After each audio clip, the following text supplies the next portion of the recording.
Roses are red, violets are blue, Fridays are awesome, and I'm Cral Azuz. We're happy to have you watching CNN 10 today. Our show begins with a pair of headlines. The first from Capitol Hill in Washington, D.C., where CIA Director Mike Pompeo appeared before the Senate Foreign Relations Committee yesterday. Pompeo is U.S. President Donald Trump's nominee to be the next Secretary of State. If confirmed, he'd be America's 70th Secretary of State, responsible for advising the president on foreign affairs.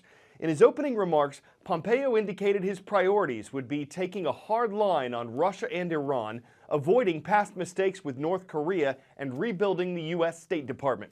But it's not certain whether the Senate will confirm Pompeo to the State Department job. He needs Senate approval to get it. And one Republican and some Democrats on the committee he spoke to yesterday are expected to oppose his nomination. We'll keep you posted on that process. Next, we're crossing the Atlantic and the Mediterranean to bring you an update on events concerning Syria. The Middle Eastern country is in the midst of a years-long civil war. Other nations, including Russia, Iran, and the U.S., have been involved, and America and its allies look like they're getting ready to take some sort of action there. French President Emmanuel Macron says that he has proof that the Syrian government used a chemical weapon in a recent attack. That's illegal under international law. And earlier this week, President Trump seemed to suggest that military action by the U.S. would be taken soon. Syrian President Bashar al-Assad has denied using chemical weapons and says any international force against his country would threaten security and peace. Russia, an ally of Syria, has called for a UN Security Council meeting on Friday to discuss this issue. From the civil war in Syria, we're explaining a possible trade war between the U.S. and China. Or is it all over before it could begin? Earlier this week, Chinese President Xi Jinping said his nation would strengthen intellectual property rights, increase foreign access to China's markets, and significantly lower tariffs or taxes on imported cars. These are all things that President Trump wants China to do. The American leader says he's thankful for the Chinese leader's words, and now it's possible that the back-and-forth tariffs between the two nations will come to a stop. But what if they don't? What if actions don't follow words and the two countries continue ramping up tariffs instead of holding back on them? How could a potential trade war affect everyday Americans? People are freaking out about a trade war with China. But why?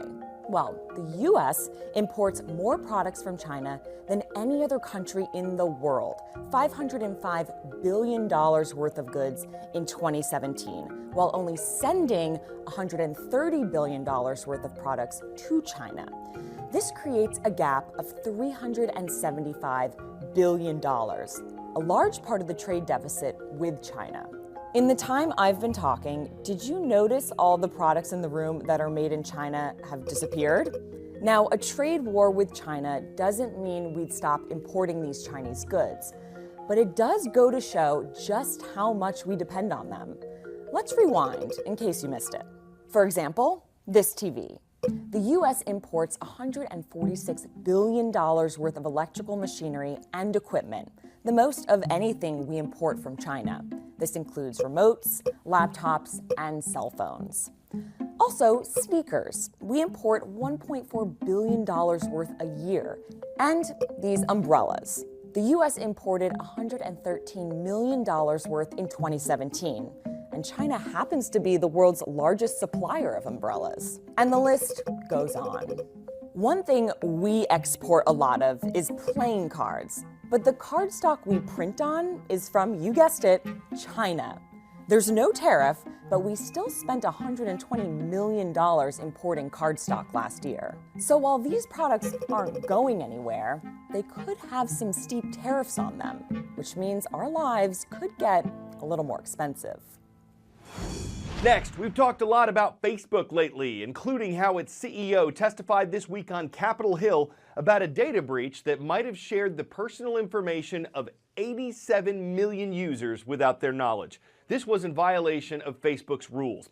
But this story is about the information that companies gather that doesn't break Facebook rules. It's been said you can tell a lot about people by the company they keep or the shoes they wear. A group of British researchers said that companies can tell whether people are black or white, how they vote, whether they've used drugs, in some cases if their parents are divorced, and that they can figure all this out just by looking at Facebook likes. The study suggests that by clicking a thumbs up on a post, users can reveal far more about themselves than many of them imagine. This 2013 study by big data scientist Mihail Koshinsky and others found you can learn a lot about someone, from how smart they are to how satisfied they are, even if they're more likely to be outgoing and active or shy and reserved, just by looking at what they like on Facebook. Timothy Summers, who was not involved in these studies, is a professor at the University of Maryland's College of Information Studies. Facebook is a really amazing place to give data and not really think about the data you're giving, because you're just sharing it with family and friends, right? But you're actually sharing it with every company that utilizes Facebook. And those companies can predict someone's personality better than a coworker with just 10 likes, better than a friend or roommate with 70 likes, better than a parent or sibling with 150 likes. Once they know 300 of your likes, big data knows you better than your spouse, and it can accurately pick your political party 85% of the time. After that, it's all about tweaking your thinking. You're saying you could take somebody who may have had a certain worldview, Yes. a certain personality type, and actually persuade them to Yes. think differently about a candidate or an issue. Absolutely, absolutely.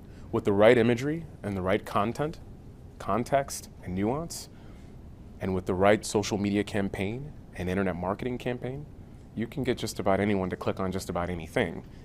And once they click, they're subjected to a micro-targeted whisper campaign, a digital version of the Old Town Square. And then they say, huh, this is interesting. Tell me more about this. And then you show them some more. And the more and more they're willing to go down that rabbit hole, the more and more influenced they are.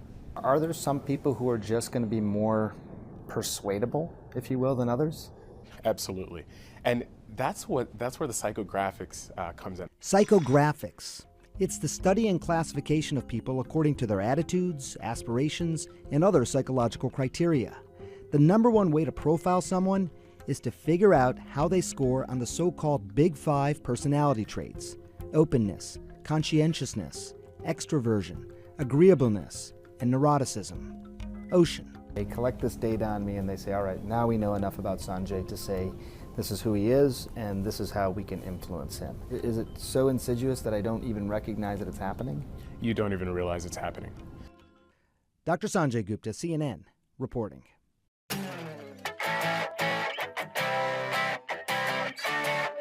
Our last story today involves a gorilla. So we can't technically call this a case of monkey see, monkey do. Gorillas are apes.